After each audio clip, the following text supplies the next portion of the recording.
Hello friends. आज का topic है हमारा जेम्स वेब स्पेस टेलीस्कोप, जो कि एक बहुत ही ट्रेंडिंग टॉपिक है अभी।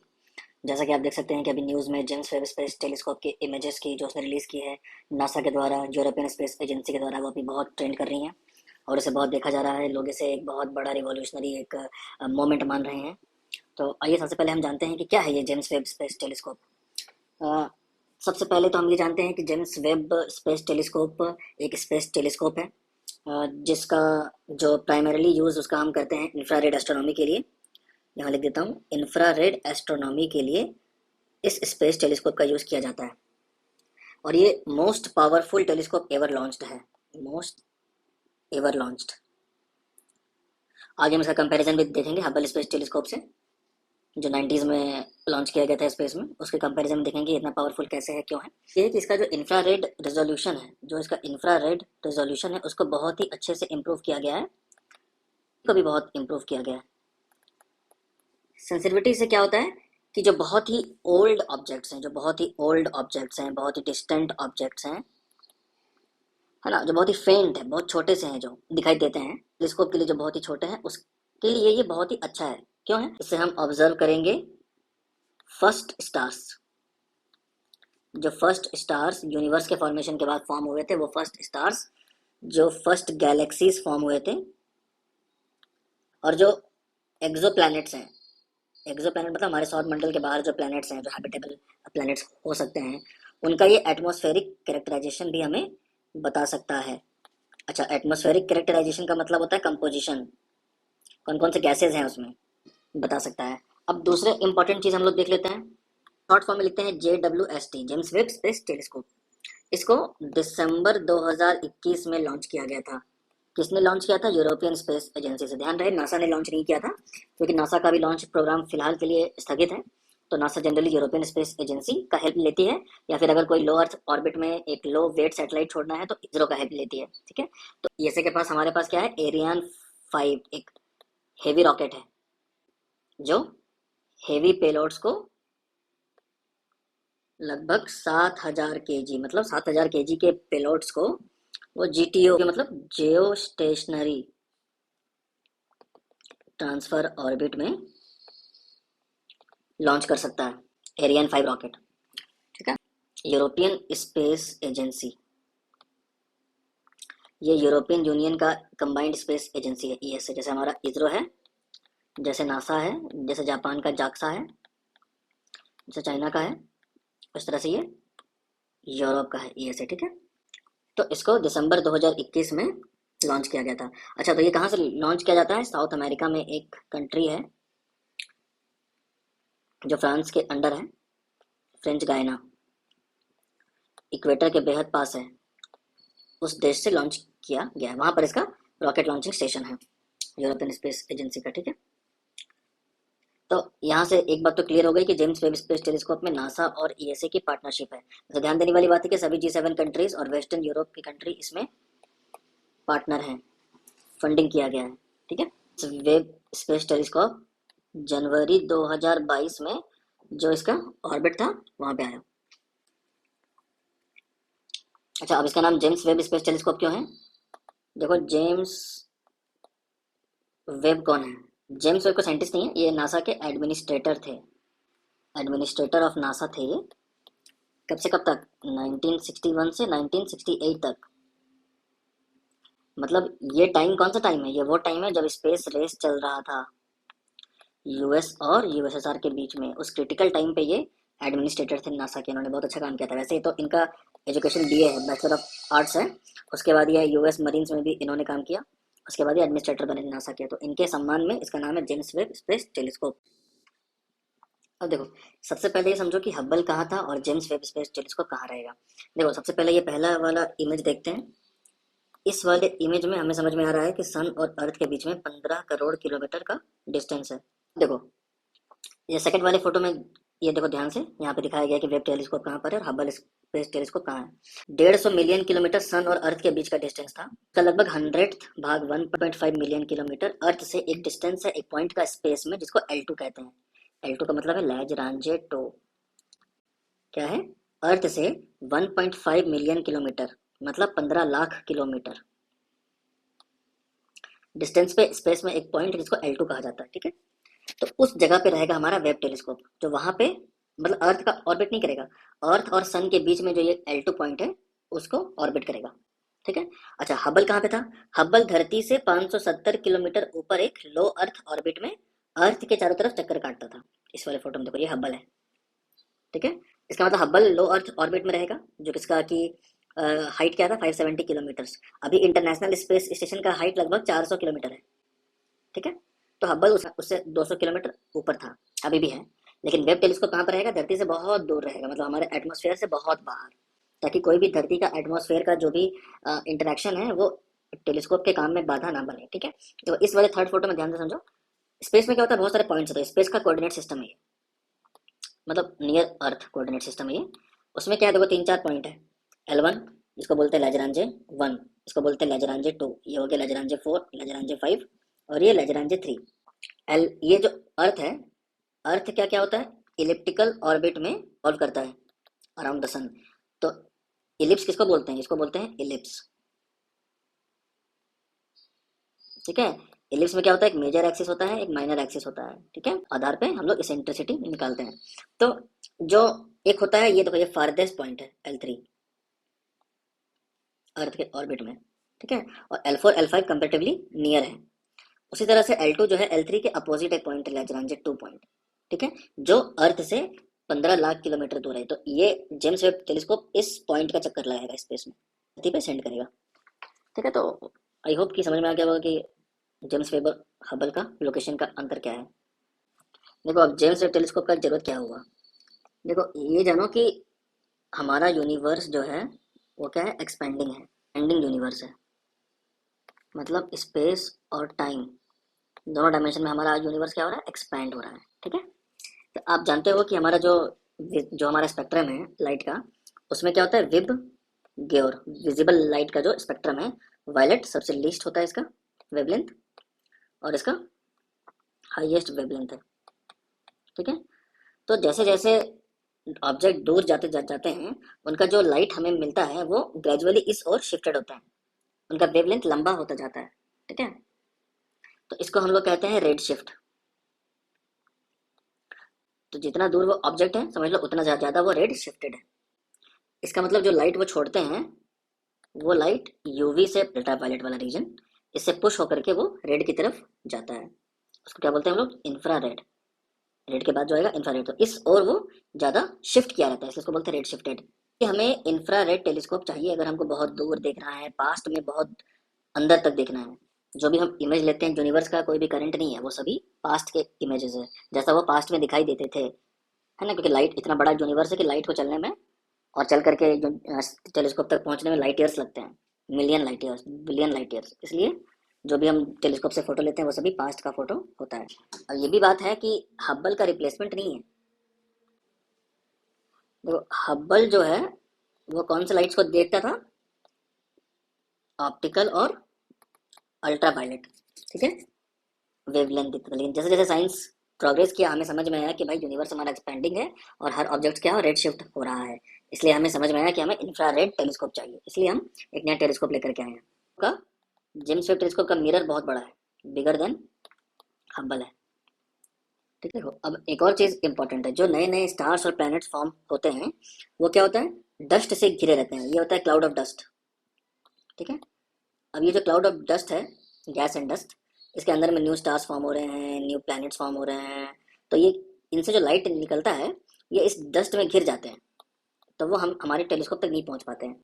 लेकिन जो इंफ्रारेड लाइट है, IR, वो स्टिल इनको पेनिट्रेट करके बाहर जा सकता है। तो बस हमें टेलीस्कोप से बस इस इंफ्रारेड लाइट को कैप्चर करना रहता है और फिर हम देख सकते हैं। और देखो जैसा कि हमने समझाया था कि सन से अर्थ 15 करोड़ किलोमीटर दूर है, और अर्थ से भी और 15 लाख किलोमीटर आगे कौन है, लैग्रांजे 2 पॉइंट है, जहाँ जो जेम्स वेब टेलीस्कोप है इस लैग्रांजे 2 पॉइंट को रिवॉल्व करेगा, ऑर्बिट करेगा यहाँ पे इस तरह से। अब देखते हैं, देखो जेम्स वेब टेलीस्कोप का साइज देखो, ये यहाँ पे इसका टीम है, नासा का टीम है यहाँ पे ये, और ये है वो जेम्स वेब टेलीस्कोप, काफ़ी बड़ा साइज है इसका। तो देखो हम जो बात कर रहे थे वो क्या होता है, जो अर्थ में है टेलीस्कोप रहता है, जो रेडियो ऑब्जर्वेटरी रहता है, इंडिया में भी है बहुत जगह पे, कोडाई कनाल में है, फिर हमारा inter university centre of astronomy and astrophysics Pune में है, बैंगलोर में रमन रिसर्च इंस्टीट्यूट में है, हरिश्चंद्र रिसर्च इंस्टीट्यूट इलाहाबाद में है, उत्तराखंड में है। तो ऑब्जर्वेटरी जो धरती पर रहती है वो बेसिकली रेडियो वेव्स को वो देख पाती है, क्योंकि हमारे एटमॉस्फेयर से बहुत सारे मैक्सिमम लाइट जो रहती है वो तो रिफ्लेक्ट हो जाती है। सो रेडियो वेव्स ऐसे जो पेनिट्रेट करके हमारे अर्थ के जो ऑब्जर्वेटरी वहाँ तक पहुँच पाते हैं। और देखो जो बहुत सारे इंफ्रारेड स्पेक्ट्रम के लाइट रहते हैं वो हमारा एटमॉस्फेयर उसको एब्जॉर्ब कर लेता है। जो इंफ्रारेड टेलीस्कोप अगर अर्थ से बाहर है, एटमॉस्फेयर से दूर है, लैग्रांज 2 पॉइंट पे है, तो उसको कोई भी एटमॉस्फेरिक जो ब्लॉकेट है वो नहीं होगा और उसको बहुत अच्छे से आ पाएगा। Gamma rays, X rays, ultraviolet क्या होता है, सभी ब्लॉक्ड हो जाते हैं भाई आवर अपर एटमॉस्फेयर, इसलिए इनको स्पेस से देखना बहुत सुलभ है। इसलिए हमारा जो हबल स्पेस टेलीस्कोप है इतने सालों तक हमें बहुत ही इनक्रेडिबल इमेजेस सेंड करता है। तो आप ये देख सकते हैं वेवलेंथ का, है ना, रेडियो वेव्स बहुत लंबा, और ये गामा रेज, एक्स रेज, ये सब अल्ट्रावायलेट बहुत ही छोटे। ठीक है, इंफ्रारेड आता है यहाँ पे। देखिए ये वाला हबल स्पेस टेलीस्कोप का है और ये वाला जेम्स वेब टेलीस्कोप का इमेज है। आप देख सकते हैं कि हबल स्पेस टेलीस्कोप में हमें बहुत ही कम इंफॉर्मेशन, देखिए यहाँ पे पूरा खाली है, पूरा खाली है, हमें उतना क्लियरली दिखाई नहीं दे रहा है। अच्छा, हबल स्पेस टेलीस्कोप में ग्रेविटेशनल लेंसिंग, जिसको हम लोग आइंस्टीन रिंग्स कहते हैं, वो भी एकदम दिखाई नहीं दे रही है। अब आइंस्टीन रिंग्स क्या होता है, ग्रेविटेशनल लेंसिंग क्या होता है, किसी और वीडियो में I will explain to you guys. तब तक ये समझिए, जैसे यहाँ पे देखिए यही रीजन जेम्स वेब टेलीस्कोप ने जब देखा तो इसने इतनी क्लैरिटी से ये देखा, ये देखिए जहाँ जहाँ मैंने क्रॉस किया था वहाँ पे पूरा गैलेक्सी ही गैलेक्सी है। ये देखिए ये एक, यहाँ पर आपको दिखाई दे रहा होगा डिस्टॉर्टेड गैलेक्सी, ये देखिए डिस्टॉर्टेड गैलेक्सी इस तरह का रिंग टाइप का, ये देखिए रिंग टाइप का, यहाँ देखिए रिंग। और यहाँ देखिए एक बहुत सारा स्टार्स का समूह एक जगह पे, गैलेक्सीज का समूह या स्टार्स है एक जगह पे घूम रहे हैं, इसको बोलते हैं ग्रेविटेशनल लेंसिंग। क्या होता है कि जब लाइट के पाथ में कोई बहुत ही भारी ऑब्जेक्ट आ जाता है, जो क्या करता है स्पेस टाइम को जो फैब्रिक है उसमें क्या करता है, डिस्टॉर्शन लाता है ड्यू टू द वेट। तो जो लाइट होता है वो लाइट भी इट भी पाथ को ट्रेवर्स करता है, इसलिए लाइट भी क्या होता है, बेंड हो जाता है। तो जो ऑब्जर्वर यहाँ पे रहेगा उसको डिस्टॉर्टेड इमेज दिखाई देगा, उसी को कहते हैं ग्रेविटेशनल लेंसिंग, या फिर उसको कहते हैं आइंस्टीन रिंग्स, एक रिंग फॉर्म में दिखाई देता है। ब्लैक होल का जो शेप आपने देखा होगा इंटरस्टेलर मूवी में, वो ग्रेविटेशनल लेंसिंग का आइंस्टीन रिंग्स का बेस्ट एग्जांपल है। क्या आप नासा वेब टेलीस्कोप का एक ट्विटर अकाउंट से देख सकते हैं, यहाँ पे लिख रहा है compare Webb's mid infrared and near infrared views, lens flares, no, the spikes you see are when light from bright objects like stars is bent by the edges of the telescope। वो जो दोनों image मैंने दिखाया आपको, ये वो किया था। तो बहुत ही इनक्रेडिबल एक अचीवमेंट है, एक बहुत ही इनक्रेडिबल नॉलेज का सोर्स हमें मिला है, जिससे बहुत सारे ब्रह्मांड के जो रहस्य हैं, जो राज है, वो खुलने वाले हैं। तो आपको अगर वो सारे इमेज देखने हैं तो आप ईएसए या नासा की साइट में जाकर के आप देख सकते हैं, waves first deep field download कर सकते हैं, देख सकते हैं इमेजेस में। ये गैलेक्सी क्रिस्टल का नाम क्या है, स्मैक्स 0723। क्या क्या क्लैरिटी है इमेजेस का। ये सारे जो आपको दिख रहे हैं गैलेक्सी हैं, ये सारे गैलेक्सीज हैं, जैसे जैसे हमारा मिल्की वे है वैसे ही ये गैलेक्सीज हैं, हमारे मिल्की वे से बहुत बड़े गैलेक्सीज हैं ये सब। और ये सब बहुत ही पुराने हैं एकदम, यूनिवर्स के फॉर्मेशन के कुछ समय बाद ही इन सबका फॉर्मेशन हुआ था। ये डीप फील्ड रिव्यू में आप देख सकते हैं, ये देखिए डिस्टॉर्टेड आइंस्टीन रिंग्स फॉर्म हो रहा है यहाँ पे, ये देखिए ग्रेविटेशनल लेंसिंग। ये और यहाँ पे देखिए, यहाँ पे बहुत सारे स्टार्स, यहाँ पे देखिए बहुत सारे स्टार्स एक जगह पे घूम रहे हैं, ब्लैक होल पॉसिबल है ये बहुत बड़ा स्टार है या फिर एक गैलेक्सी है, या फिर क्या होता है फील्ड में कोई ऑब्जेक्ट आपके सामने है टेलीस्कोप के, कोई बहुत दूर है, ये सब बहुत दूर है, ये बहुत सामने है, गैलेक्सी फॉर्मेशन है, कोई सुपरनोवा ब्लास्ट हो सकता है, बहुत कुछ कुछ भी हो सकता है। ये इसके बारे में जानकारी तो अभी नहीं है। और जैसे ये है, ये साउदर्न रिंग नेबुला है। नेबुला क्या होता है, birth place of stars, Hindi में क्या बोलते हैं, निहारिका, स्टार फैक्ट्रीज भी कहते हैं। ये पहले का इमेज है, इसमें आप देख सकते हैं कि उतना क्लियरली दिखाई नहीं दे रहा है, लेकिन जेम्स वेब से आपको समझ में आ रहा है कि ये स्टार एक फॉर्मेशन है जो कि बाहर में चारों तरफ क्लाउड से छिप गए हैं। नेबुला का जो नाम है वो है NGC 3132। ये लगभग धरती से 2500 लाइट ईयर्स दूर है। मतलब जो ये फोटो लिया गया है, तो वो जो इस यहाँ से जो फोटोन बाहर निकला और टेलीस्कोप तक पहुंच करके जो आपके स्क्रीन पे ये जो इमेज बनी, इस लाइट के फोटोन को जेम्स वेब टेलीस्कोप से लेकर के हमारे यूट्यूब चैनल में पहुंचने तक इसको 2500 साल लगे। लाइट को। यानी कि ये जो फोटो है ये 2500 साल पुराना है। ग्रुप है, एक, दो, तीन, चार, पाँच, 5 गैलेक्सीज का ये ग्रुप है। इसको कहते हैं स्टीफेंस क्विंटेट। इसकी फोटो भी आज रिलीज हुई है। तो इसमें आप देख सकते हैं कि कैसे 5 गैलेक्सीज आपस में इंटरेक्ट कर रहे हैं। इससे हमें कुछ इन्फॉर्मेशन मिल सकता है कि यूनिवर्स के फॉर्मेशन के बाद जब गैलेक्सीज फॉर्म हुई तो गैलेक्सियों का आपस में, जो गैलेक्सीज हैं वो गैलेक्सीज आपस में कैसे इंटरेक्ट करती थी। इसको हम लोग कहते हैं एस्ट्रोनॉमी में इंटर गैलेक्टिक इंटरेक्शंस। सबसे अच्छी बात है कि ये जो आपस में इंटरेक्ट कर रहे हैं तो जेम्स वेब टेलीस्कोप ने कैप्चर किया है ह्यूज शॉक्स भी। क्या कैप्चर किया है? Huge shocks, shock waves. अच्छा, और एक और इन्फॉर्मेशन देना चाहूँगा कि 1000 सेपरेट इमेजेस, अलग अलग इमेजेस को मिला करके उसको प्रोसेस करके ये इमेज फॉर्म हुआ है। और इसमें 150 मिलियन पिक्सल्स का यूज़ करके ये इमेज बना है। कैसे बड़े बड़े राज ये हमारा James space Webb telescope form कर रहा है। तो ऑब्वियसली इंडिया का कंट्रीब्यूशन तो इसमें है नहीं, सिर्फ G7 countries of western European countries का इसमें कंट्रीब्यूशन है। तो एम्बैरेसिंग भी है और एक तरह से अनलकी है कि इंडियंस इसके पार्ट नहीं है। इंडिया मतलब इंडिया एज ए कंट्री। हो सकता है कि साइंटिफिक टीम में या नासा में इस प्रोजेक्ट पे बहुत सारे भारतीय काम कर रहे हो, लेकिन एज ए कंट्री इंडिया इसमें पार्टिसिपेटिंग नहीं है। कहाँ है इंडियंस, क्या कर रहे हैं? इतने बड़े रिवॉल्यूशनरी मूवमेंट में इंडिया का इसमें कोई योगदान नहीं है। थ्योरेटिकल फिजिक्स, एस्ट्रोफिजिक्स, एस्ट्रोनॉमी में इंडियंस का इंटरेस्ट तो वैसे भी नहीं है। और अभी आप इंडियंस ये सब शेयर करते हुए मिल जाएंगे आपको। तो इंडियंस का जो साइंस के प्रति इतना लो इंटरेस्ट है वो शायद इसलिए है कि वो माइथोलॉजी में बहुत ज़्यादा ही बिजी हैं। अब आप ये पोस्ट देखिए जो आजकल बहुत ही ट्रेंड कर रही है, लिंक्डइन से लेकर फेसबुक, ट्विटर, व्हाट्सएप। कहती है कि इलेक्ट्रिक बैटरी को अगस्त संहिता में इलेक्ट्रिक बैटरी का ऐसा डायग्राम है। अब यहाँ लिखा हुआ है कि not Benjamin Franklin but Rishi Agastya has gifted the world the basic method of generating electricity. अच्छा, मुझे बताइए कि ऋषि अगस्त्य उस जमाने में इस बैटरी का क्या कर रहे थे? इस बैटरी का, अच्छा डायरेक्ट बैटरी कभी आ सकता है क्या? डायरेक्ट बैटरी या सेल बना सकता है कोई आज से 1500 साल पहले? अगर इस बैटरी का केमिकल कंपोजिशन, अगर इस बैटरी का एक डायग्राम है ना, इसके पीछे का थ्योरी, इसके पीछे का एक्सपेरिमेंट, इसके पीछे का लॉजिक अगर पूछो इनसे कि भाई अगस्त्य संहिता कहाँ है, अगस्त्य संहिता, और उसमें ये सब कहाँ है? कोई भी चीज़, जब कोई मोबाइल फ़ोन बनता है, जैसे कि ये मोबाइल फ़ोन है, तो इसके पहले के 1000 कंपोनेंट्स और 1000 इसके एक्सपेरिमेंट्स होते हैं, इसका एक स्ट्रक्चर होता है, इसका एक लॉजिक होता है। वो सब कहाँ है? वो सब कंपनीज के पास है जो मोबाइल फ़ोन बनाती हैं। उसके जर्नल्स, पेपर्स, रिसर्च पेपर, उसका एक आउटलाइन, उसका एक थ्योरी, उसका एक साइंस एग्जिस्ट करता है। लेकिन इन लोगों से पूछो जो ये सब फैलाते हैं, उनसे पूछो तो वो 200 संस्कृत के श्लोक दे देंगे। हिसाब से E=mc² पहले ही दे दिया है आर्यभट्ट ने। फ्रेंच के लॉ पहले से ही हैं, आइंस्टीन के लॉ पहले से हैं हमारे शास्त्रों में। तो भाई कहाँ है? वो दिखा दो, वो पेज ले आओ कहीं से, वो छपवा दो, उसका स्क्रीनशॉट ले लो। अगस्त संहिता में इलेक्ट्रिक बैटरी है। अरे जो जो सेल का जो कंपोजिशन है, जो सेल का जो थ्योरी है वो कहाँ है? उसके पीछे का साइंस कहाँ है? इलेक्ट्रिक बैटरी आ जाएगा। बैटरी का कंपोजिशन क्या है? उसका जो वोल्ट होता है बैटरी का, उसका जो मेजरमेंट है, वो कैसे मेजर करते थे, कैथोड है, एनोड है, वो सब कहाँ है?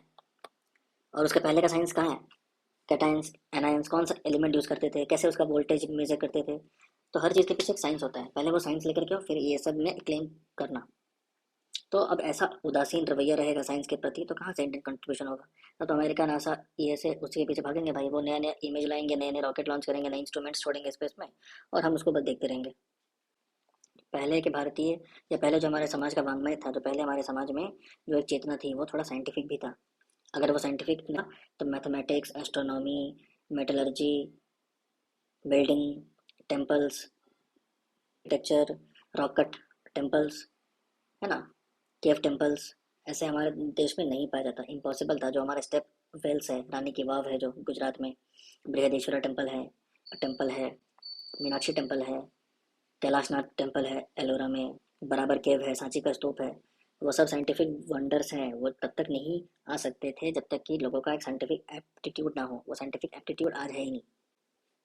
कुछ भी संस्कृत में 2 लाइन लिख दो, ये सबको सत्य मानने लगते हैं। इलेक्ट्रिक बैटरी है इनके पास पहले से, इनके पास जेट है, इनके पास प्लेन है पहले से, इनके पास कंप्यूटर है, इनके पास हर चीज़ है। जो चीज़ आज के ज़माने में अवेलेबल है, जो लोग जिनका नाम जानते हैं, वो सारी चीज़ पहले से हैं। ऐसा कोई चीज़ ये बता नहीं सकते जो अभी नहीं आया संसार में। जिस दिन अमेरिका, फ्रांस, ब्रिटेन या जिस दिन किसी एक चीज़ का आविष्कार हो जाता है, उसको ये लोग ढूंढ लेते हैं कि ये हमारे शास्त्रों में कहीं ना कहीं है। तो इस तरह का रवैया से तो भाई जेम्स वेब टेलीस्कोप तो छोड़ो, एक नॉर्मल टेलीस्कोप भी लॉन्च नहीं कर पाएगा भारत। खैर देखते हैं हमारे लोग कहाँ हैं। आज नहीं तो कल शायद आएंगे ही लाइन पे। मिलते हैं नेक्स्ट लेक्चर में, तब तक के लिए जय हिंद।